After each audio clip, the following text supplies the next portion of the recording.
Talking of everything being racist, what has Meghan Markle been up to this week? Because, you know, the royals are racist, everything's racist. Well, Kinsey Schofield, host of the Majesty podcast, which we did one, didn't we, Kinsey? We did. I just posted some teases on YouTube in there, getting a lot of good feedback. Oh, good, because we hadn't done one in ages. We'll do another one this week. I mean, the last one we did was really good. I listened to it like 3 times. I'm our biggest fan. You're getting those listeners up. Yeah, we'll do one this week. We really should, shouldn't we? We need to be across this, don't we? Yes, absolutely. But what a nice transition, Cristo. Speaking of racists, Kinsey Schofield, good morning. No, speaking of Meghan Markle and everything being racist in her eyes, not. I did not say that, Kinsey Schofield. Speaking of racism and broadcasting terribly racist views, here's Kinsey Schofield. Oh, gosh, taken out of context, I'm going to hate this clip. We'll make sure we put it out. So we'll make sure that's exactly how we introduce you from now on. How are you this week? I'm good. I was absolutely floored to discover that Harry and Meghan are headed to New York again after such a nearly catastrophic car chase. You think that would not be on their agenda, that they might try to, pace themselves when it comes to New York City, and they're headed on back Tuesday. So this was, of course, the you're referring to the time previously when they went to New York, where they were the subject of a very, very dangerous and really frightening car chase where the speeds sometimes hit at least 7 miles per hour. I mean, I covered this as it was unfolding the next day, Cristo, because that evening we didn't hear from them. Meghan accepted an award. We thought everything was fine. And then it was the next morning when Harry and Meghan's team released this press release saying that they were in a near catastrophic pursuit on the streets of New York City, where anybody that's been to New York knows you're stuck in bumper to bumper traffic. And it's really was not the reality was that was not a realistic story. And so as it's unfolding and we're trying to cover it, people like me are calling the NYPD, trying to get any sort of confirmation that this experience existed whatsoever. And the NYPD are like, what? We know that they safely got from point A to point B. What are you talking about? Then the mayor comes out and says, there's no way they were in a 2-hour high-speed car chase in my city. And so it was so overblown, and they exaggerated the scenario so much, and they themselves made so many security mistakes that it really turned, I think it was a turning point for the states. It really turned a lot of Americans against them for the first time. This has happened fairly recently. Since then, Prince William had an incredibly successful trip to the States, where he talked about jogging around Central Park unnoticed. So to have Harry and Meghan go back to New York so quickly after something so embarrassing is, again, one of those PR moves that you just scratch your head about. Well, certainly without reference to how obviously completely dangerous it was for them. One might suggest that they were talking complete rubbish because they had more documentaries and books that they wanted to potentially promote, and what better way than mirroring a high-speed paparazzi-infused car chase which mirrors the way in which his late mother died. I know. If one was cynical, you would say that would be what they were doing. Now, of course, we're not cynical, so we're not suggesting that for a moment. But if you were cynical, that might be something you'd suggest. Correct. Now, they say that this trip is all about Archewell's first ever public event. They're holding a forum about parental safety and, the way that children behave online and children's activity online. So this is something that clearly has been in the works privately for a significant amount of time, because they've had to line up speakers, they've had to line up an agenda. And we spoke on our podcast about how Invictus is a success because of a template that the royal family and people associated with the royal family built for Harry. So it's going to be really interesting to see if they're able to pull this forum off, this public, a big event off. And if it's going to be considered a success, because this is them without the royal family's hand in it, creating that playbook for them. And so this is going to be some sort of conference, is it? About online safety and young people? And parents being involved in their children's safety online. All right. So it's quite a worthy cause, I suppose. Yeah, it's for Mental Health Day. I mean, I'm letting my personal feelings get involved here. But no, that's why we love you. I think when your fan base are some of the biggest bullies online, maybe you need to look inside. But go ahead, have your conference, have your digital conference. That is true. I mean, the Sussex squad are absolutely ruthless. And didn't they target someone whom they thought was related to you? Yes, a government representative. Who happened to have the surname Schofield, and they tried to get him cancelled because they thought he was related to you. This was so you're right. Some of their online followers are not the kindest souls themselves, right?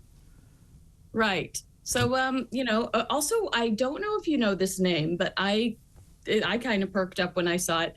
Do you know who Carson Daly is? Because Carson Daly is going to do something with them that day. I do know who Carson Daly is, but hang fire, because when we come back, we'll talk about what it is that he's doing. Okay. We'll talk about the terrible strain that they're under, which I'm sure that they can't wait to tell people about. And we'll also find out what Sarah Ferguson, the Duchess of York, is planning in order to try and help Prince Andrew with some of his debts. Carson Daly, did he used to be in the old version of Queer Eye for the Straight Guy? I don't know. I have no idea about that. I do know that he was you and I sometimes late in the morning, early in the evening. Oh no, I'm thinking of someone. I'm thinking of someone else. I'm thinking of. I was gonna say. You and I like to send each other boy band videos sometimes. Carson was the host of MTV's TRL, which was Total Request Live. Okay. I'm thinking of Carson Kressley. Oh yes, okay, that is true. He's a judge on Drag Race America, and used to be on Queer Eye. So it's I think he's in a very different direction to Carson Daly. He is, but he would be great for this too. Carson's going to moderate this panel for Harry and Meghan, so that should be interesting to see. And now that you don't know who he is, it's less of an exciting story. No, I do. I used to sometimes see him on MTV on Total Request Live, because I think we used to get that sometimes here in the UK as well. But I mean, this was going back years. He used to do that show, right? Oh, yeah, like 25, 26 years ago. Now he's a host on the Today Show. And if I were a more But hasn't he just been replaced on the Today Show? Said for you. Pardon? I think he's just been replaced on the Today Show, hasn't he? Oh, hashtag sorry. I think, yeah. Well, only because I just looked him up. Apparently, he went missing again during the most recent episode. And so now a different host than usual. It was Chenille Jones stood in. Okay, well, let's pray for Carson Daly's job. Talking of praying for a new job, Duchess of York, Sarah Ferguson. This could be our dream come true, Cristo. Every day you and I could recap what Sarah Ferguson said on her talk show. She's been taking meetings in the United States because she wants to be a talk show host. And I honestly think that there is some potential here. She currently hosts a podcast. She has a lot of celebrity friends, and she is very familiar in a loving way and a quirky way to the American audience. And she says she wants a talk show. She would use this platform not only to elevate herself and to love her job, I'm sure. But they're saying she used this platform to help her take care of Prince Andrew because his options are pretty limited right now. Well, you know that's not the first time that she's done a chat show. She did one in 1998, a chat show here in the UK, and it was called Sarah Surviving Life. Well, was that a chat show or was that a reality show? No, I think it was a chat show hosted on Sky. So it was about 25 years ago, and I don't think it was a particular success back then. I'm just trying to find out. It was 1998, but I can't find anything else about any guests or anything like that. Let's just have a look. I'm looking up Sky now. Oh my gosh, that's when we wish that the old YouTube had a time machine on it. But I do think... Oh, no, I found an old entertainment article on the BBC. She's launched a new career as a talk show host on satellite TV. The first episode of the weekly hour-long chat show, Sarah Surviving Life. What a weird name for a chat show, by the way, Surviving Life. Well, what else are you doing if you're alive? But I know, like was your life put in jeopardy when his toes were in your mouth? Like, that's not, what are you talking about? Surviving life. You had a pretty good setup. You made some pretty terrible mistakes. Well, this show sounds like an absolutely terrible mistake, because the idea behind the programme is that each week the Duchess will interview people who have been through difficult experiences and discuss with her guests how they've overcome their problems, right? And oh my God, that sounds like what we were promised Archetypes was going to be like. That, remember when Spotify was like, we're going to talk to real people? Spotify released their Harry and Meghan thing, and they're like, Harry and Meghan are going to talk to real people making a difference. Yeah, and Meghan didn't go anywhere near anyone real. The poor production assistant had to do those interviews. Here's Paris Hilton. Here's Mariah Carey. Okay, but in the first episode of Sarah's chat show in 1998, she interviewed Caroline Roberts, who was raped by Fred West. Now, Fred West was one of the most prolific serial killers, him and his wife Rose West, here in the UK. They murdered countless young girls, and you know, did terrible things to them, raped some that survived, all those sorts of things. But why on earth would anyone think that, oh yeah, the best person to get this person's story is a duchess who, you know, has been through some tough times, but how are you going to be able to empathise with someone who had been raped by a serial killer? There was also... Yeah, I mean, I just don't think your check bouncing even remotely like compares to that. Absolutely. Like, that's something I'd expect from Barbara Walters. That's not something I can see Fergie interviewing the entire cast of Chippendales on Vegas. You know what I mean? Like, that's where I All want celebrities. I mean, that is... Yeah. Because on that level, on the level of being in the public eye and facing that adversity that sometimes it brings, then that's relatable. But no one's going to look at it's so basic, but no one's going to look at the Duchess of York surviving life and think in any way she can empathise with someone who was raped by a serial killer, or another one was someone who accidentally killed someone, a man who accidentally killed someone. And another one as well was a woman who'd survived a car crash. Another one was a faith healer.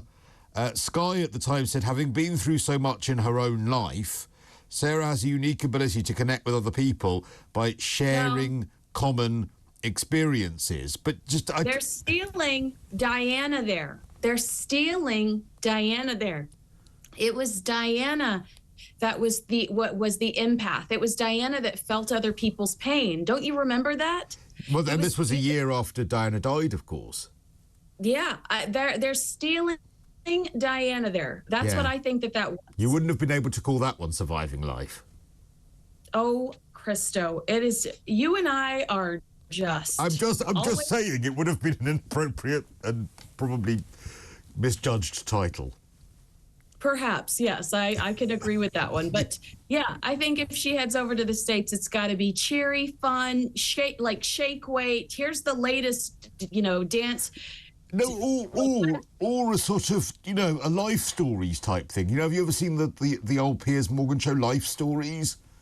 So Piers Morgan used to do an hour-long, in-depth interview with, the ups and downs of people's life in front of the camera. I think Sarah would be brilliant at that, because that's the kind of level.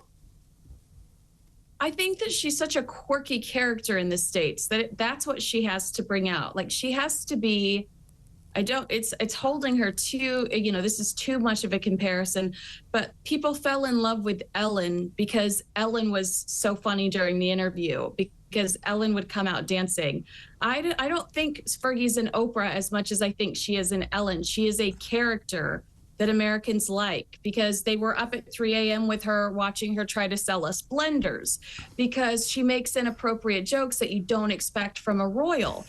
She is a quirky character, and I think that's where she would excel. I absolutely love her. I mean, I really do. I think she is absolutely batty as a fruitcake, and I think she is a wonderful, eccentric British character, and I hope she does well. I hope she manages to get some money. It's obviously a shame that she wants to pay off some of Prince Andrew's debts, but I mean, someone's got to make up the difference on the money on that ski chalet. Well, also, there's the story that they're able to stay in Royal Lodge as long as they continue the renovations.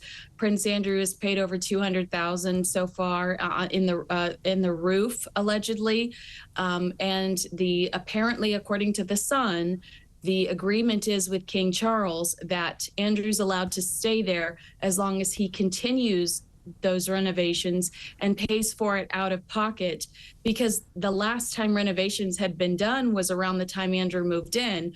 So if he is bettering the venue, then he can stay there. But there were the stories circulating that King Charles wanted to boot him out, move the Wales family in there, and push both Andrew and Fergie into Frogmore Cottage. Oh, well, the Frogmore Cottage, I mean, that's only got 5 bedrooms. It's a beautiful residence on the grounds of Windsor. How would they cope with that? Only the 5 bedrooms. I mean, it wasn't even big enough for Meghan. I think that they'd figure it out, but I'm sure that they're happy to be staying where they're staying at this point in time. All right, now you've got a story here about, or what would you like to do next? Would you like to do Meghan's reputation damage beyond repair? Well, you sort of covered that, or William kicking himself. Why is William kicking himself? Well, I'll just say really quickly, because we didn't talk about how Harry and Meghan will behave in New York, and this kind of goes with the story in the Express about how Meghan's reputation is extremely damaged. They're going to have to play nice in New York. You are going to see them overcompensate for last time. They're going to be, their faces are going to hurt from smiling, and there's going to be no drama, because they've got to make up for how ridiculous they looked last time. What happened last time, I mean, South Park had come out before, the South Park episode came out before New York, but it just was like, then you realized how realistic the South Park episode was. So they've got to behave themselves. And then I don't agree with this story. They're saying that William is going to struggle with Earthshot alone, going solo to the awards in Singapore. There are people that are critical of the Princess of Wales, Kate, for not attending with him because she wants to stay back because it's an important week for Prince George. And there's some criticism there saying that Catherine, who, is a powerhouse, but they believe that William will regret her not being there in Singapore because he's going to receive less attention. It's not going to look as big and glamorous. Also, maybe she's letting him shine. Maybe they're being smart, because sometimes there is a danger in that family that the rivalries come out when, one gets more headlines than the other. And sometimes, maybe she just wants to let him have his moment. That's true, because he was so successful in New York. Everybody swooned over him. No, I absolutely agree. So maybe she's being smart. And also, what's the big week for George? Is he starting a new school or something? He's got some tests that he needs to take. Well, then she's being a good mother. She's being a good mother. You know, and the press would slag her off if she then was like left him. What if George fails all these tests? You know, I mean, it's not like the rest of the royals are the brightest bunch. So let's get him well educated. That's what I say. And it's a Kinsey. And wait, can I quickly say my Kate sweater on my website's gone viral, the Heart Kate sweater. I'm doing a Christmas one. We've got to go. Love you, Kinsey. Nice to talk to you, and we'll check out the Kate sweater.